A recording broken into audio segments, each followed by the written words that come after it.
Fala pessoal, sejam todos bem-vindos. Bora aqui para mais uma notícia, mais um conteúdo trazendo para vocês as últimas informações diretamente de Brasília e diretamente dos Estados Unidos. Pessoal, vamos aqui com o Bradock Show com o Nicolás Ferreira trazendo uma notícia bombástica. Você tem que acompanhar este vídeo até o final para não perder absolutamente nada da informação. Se não é inscrito no canal, se inscreva, deixe seu like e o seu comentário, que isso faz uma enorme diferença para a gente aqui dentro da plataforma. Pessoal, não se esqueçam de comentar de qual cidade vocês estão nos assistindo, que é para a gente saber de onde está vindo a nossa audiência.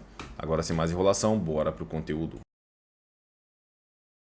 São LGBTQI, sabe, tô com várias AIDs ali no STF, posso perder meu mandato a qualquer momento, processo no terreno. Então, assim, o engraçado é que, no meio disso tudo, Rodrigo, você tem as pessoas querendo colocar a culpa nos parlamentares da Magnífica ter caído. Isso é de uma canalice gigantesca. O projeto da dosimetria foi apoiado pelo presidente Bolsonaro. Isso foi falado por mim, pelo próprio Flávio, sabe? Pelo próprio porta-voz do Bolsonaro. Olha, apoia, seja favorável, porque o Bolsonaro quer, mesmo talvez que não alcance ele entendeu que essas famílias precisam estar em casa. E, poxa, que generosidade, que coração do Bolsonaro em fazer isso. Aí as pessoas que dizem estar ao nosso lado coloca a culpa nos parlamentares. E eu sou prova viva, Rodrigo, de que os parlamentares ali de direita, não na sua totalidade também, porque tem muitos que, enfim, falam muito, mas não aparecem absolutamente nada. Eu fiquei até 4 horas da manhã na Câmara semana passada. Cabo Gilberto fica lá até tarde, Gayer, Zul. A gente tem uma gama, Carlos Jordi, gigantesca de pessoas que estão ali diariamente, cara, trabalhando para poder ajudar. E aí coloca-se a culpa em cima dos parlamentares. E, poxa, eles estão dizendo o quê? Que a culpa é da dosimetria. Então, quem pediu para votar favorável foi o Bolsonaro. Então, o Bolsonaro é culpado por derrubar a Magnífica. Então, compreende o problema que isso vai gerando, porque é uma mentira e não tem coesão. Então, o que eu peço para as pessoas, não é nem para essas pessoas em si, porque eu sei que vários ali não tem nem volta, mas para os brasileiros, né, que estão buscando uma consciência política como nunca antes. Nunca antes teve esse desejo de ver um programa independente, de ver um Bradock, de ver um OS, de seguir jornalistas de direita, sabe? Nunca teve tanto conteúdo de direita. Mas, ao mesmo tempo, o que eu busco nessa quantidade é uma qualidade. É você ter a capacidade de você analisar. Olha, a questão do SBT, o que aconteceu? Ah, aconteceu isso. Mesmo que esteja falando isso, mas aconteceu isso. Vou reter o que é bom. A gente não quer, literalmente, que as pessoas sejam apáticas no nosso apoio. Eu quero que as pessoas nos apoiem de forma racional, de forma coerente, de forma honesta, porque é isso que vai dar continuidade à sobrevivência da direita. Se as pessoas estão achando que somente eleger um presidente da República de direita vai solucionar todos os problemas, você está extremamente enganado. Então, esse aí é a minha visão para tudo que tem acontecido aí. Isso aí, não, isso é uma postura, eu sou testemunha, tem sido realmente de manter a coerência e a integridade. Você mencionou aí a questão dessa patota, enfim, que às vezes miraram também agora na Bia Kiss, quer dizer, parece gente infiltrada querendo dividir a direita, e a direita que trabalha, e eu sou testemunha que trabalha com afinco pelas causas do próprio bolsonarismo. Um dos pontos que o Flávio encontrou ali resistência quando anunciou a candidatura foi justamente na turma de mercado, que tinha uma preferência pelo Tarcísio. E aqui há uma confusão deliberada, às vezes, dessa turma, né, que falou em mercado, eles acham que é só a turminha da Faria Lima, o banqueiro André Esteves, o Armínio Fraga, uma turma que fez o L, e eles demonizam ou passam a demonizar o próprio funcionamento do mercado de capitais, que é algo fundamental para um país desenvolvido. Você virar as costas para o mercado de capital, achar que bolsa não serve para nada, isso parece discurso de PT. O Flávio Bolsonaro parece ter entendido que precisa desse apoio, precisa acalmar os nervos dos agentes de mercado, inclusive já foi falar que seria uma continuação do governo Bolsonaro em relação à agenda Paulo Guedes. Qual é a importância no campo econômico de mostrar o fracasso que vem sendo a política econômica do petismo e a importância de retomar, então, uma agenda mais liberal na economia, que seria o mandato de Flávio? Rodrigo, eu vou falar da importância da gente ocupar esse espaço, dando uma analogia com a Câmara dos Deputados.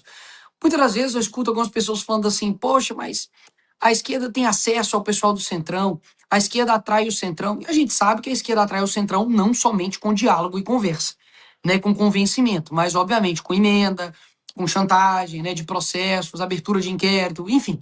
Só que existe sim um lado humano, comportamental, de ter afeto, de conversar, de ser uma pessoa gente boa, de saber lidar com pessoas. E muitas das vezes eu falo assim, peraí, pessoal, se a gente não está tendo acesso, por exemplo, ao presidente da Câmara, de duas uma. Ou nós somos incompetentes, né? Ou a esquerda é melhor que a gente. Porque se eles estão tendo e a gente não está tendo, tem alguma coisa que está acontecendo.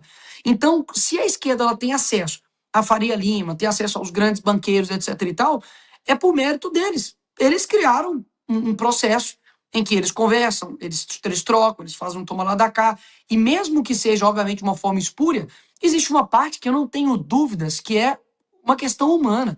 Quantas pessoas eu já não ouvi que, assim, são de centro, que não gostam do Lula, que tem, obviamente, aquela relação, assim, né, de poder, que fala, cara, o Lula é um encantador de serpente. Ele bota aqueles 4 dedinhos ali na sua nuca, já era. Então, assim, é isso que muitas vezes a gente precisa ter. A gente precisa conversar, a gente precisa chegar para esses caras e se apresentar. E eu acho que é isso que o Flávio Bolsonaro está fazendo. Está se apresentando, né? Eles queriam tanto um Bolsonaro moderado, tá aí um Bolsonaro bem moderado, né? Comparação com o Bolsonaro, pô, que escrevia vai queimar tua rosca, o Flávio Bolsonaro é um gentleman, né? Então, assim, toma aí o que vocês querem. Isso foram palavras, inclusive, deles, né, do próprio Flávio, né? Então, assim, ocupar esse espaço é muito importante, porque muitas das vezes a pessoa vai conhecer você somente do Instagram, ou somente de corte, somente de manchete. E eu mesmo, durante esses meus 3 anos de mandato, já conversei muito com essa galera do mercado. E nenhuma reunião saíram de cara fechada, ou achando ruim. Pelo contrário, feedback é muito bom. Por quê? Porque muitas vezes vê o recorte no Instagram, eu tendo, obviamente, uma posição mais combativa, e não imagina que talvez você, né, obviamente, saiba dialogar, conversar, compreender, dar algumas visões, algumas análises importantes. Então, eu acho que a movimentação do Flávio está certíssima. Acertou em cheio de ir a ter essas pessoas, mesmo que não seja só, né, o pessoal da Faria Lima, de abrir para outros tipos de empresários, outros tipos de vozes, de meios, que é importantíssimo a gente ocupar esses espaços e não outras pessoas e outros candidatos irão ocupar. Acerta muito bem o Flávio. Sua fala antes de começar a entrevista na SBT News foi muito contundente e muito corajosa, inclusive na própria emissora, né, de apontar que é natural convidar políticos, em que pese ser estranho ter um defensor ali do Irã, da turma até do Hamas no limite, numa emissora fundada por um judeu, mas que é pouco compreensível uma figura como o ministro Alexandre de Moraes ser convidado e ter um tapete vermelho para falar e tudo num evento daqueles, né? Ou seja, antes de começar a entrevista já colocou no seu devido lugar, digamos assim, essa nova emissora de notícias, exclusiva de notícias do SBT. O que esperar, Nicolas, da imprensa daqui para frente, na campanha, principalmente de 2026, alguma chance de imparcialidade, uma vez que a gente está vendo pelo menos mudanças pontuais de postura aqui e acolá. O Estadão começando a criticar mais o Supremo, até o Globo fazendo reportagens como a da Malu Gaspar e depois o Lauro Jardim cobrando sobre o silêncio, né, os 129 milhões de reais que o escritório da família de Alexandre de Moraes recebeu do Banco Master, que é um escândalo de proporções que deveriam parar o país e no Brasil está tudo normalizado. Qual a expectativa do papel da imprensa para o ano que vem? Olha, infelizmente, aquela frase que é mais ou menos assim, né? Que fala, olha, a imprensa ela é bem séria, né? Se você pagar bem, eles divulgam até a verdade. Então a gente não pode tirar esse campo do dinheiro nessa análise, né? A Globo recebeu rios e rios de dinheiro aí do governo federal e não é à toa que passa pano dia sim, dia com certeza, né? Principalmente no âmbito da televisão. No âmbito editorial tem alguns ali, né, que acabam fazendo algumas críticas contundentes e pontuais, mas nada também que tome todo o espaço da Globo, né? Principalmente também os artistas da Globo, né? Comparecendo à micareta, né, de protesto ali para sem anistia, enfim. Então é muito difícil. O de fim de ano no SBT seja cancelado, vocês estão se prostituindo. Cantor sertanejo afirma que não quer associar seu nome ao atual posicionamento do canal e alega que mudanças internas não vão de acordo ao pensamento do público brasileiro. O cantor Zezé de Camargo pediu publicamente que o SBT não leve ao ar seu especial de fim de ano, já gravado pela emissora. A manifestação foi feita em um pronunciamento nas redes sociais, divulgado na madrugada desta segunda-feira, no qual o artista critica a atual condução editorial do canal e afirma não se sentir representado pelas decisões recentes da direção que recebeu Lula, Janja e Moraes na estreia do SBT News, com afagos públicos, tom de brincadeira e tietagem diante das câmeras. Segundo Zezé, o especial gravado e que conta com a participação de Alexandre Pires e Paula Fernandes não deve ser exibido por decisão pessoal dele próprio. Ele diz que a escolha ocorre após acompanhar os últimos acontecimentos envolvendo a emissora, sobretudo a inauguração da nova frente de jornalismo do canal.